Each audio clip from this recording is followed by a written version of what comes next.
Rock the School Bell 17. U.N.I.T.Y. 1, 2, 3, RTSD!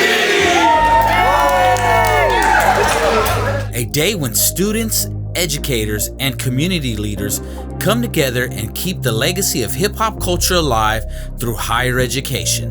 When we think about hip-hop, we think about a culture that was rooted, in the 70s, right? Under the social and economic political climates it was happening in New York City. And guess what the kids did? They were resisted through the freedom of expression.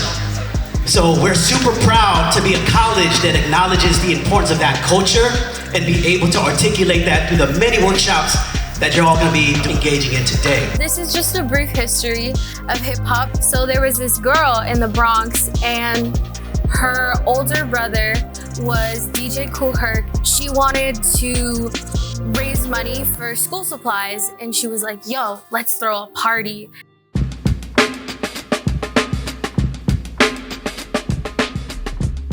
Students participate in a day filled with workshops, music, live performances, campus resources, scholarships, and barbering services. My name is Steve Roybal, aka Zulu Gremlin, aka King ZG, from the Universal Zulu Nation Rocksteady Crew, Media Circus, United We Stand, TGO. I teach hip-hop history, it's called Hip Hop 360, and I teach street dance fundamentals. Popping, locking, rocking, strutting, and breaking, all the street dance styles.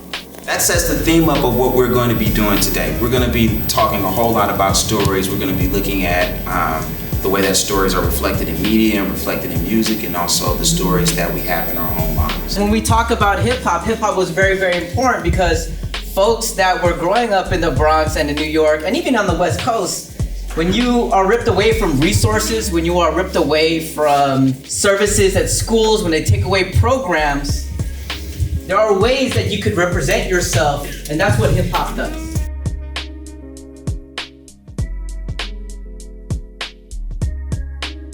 Hip-hop education is transformative teaching and learning, authenticity, remixing educational spaces, amplifying culture, and utilizing hip-hop as a form of resistance for future possibilities and liberation.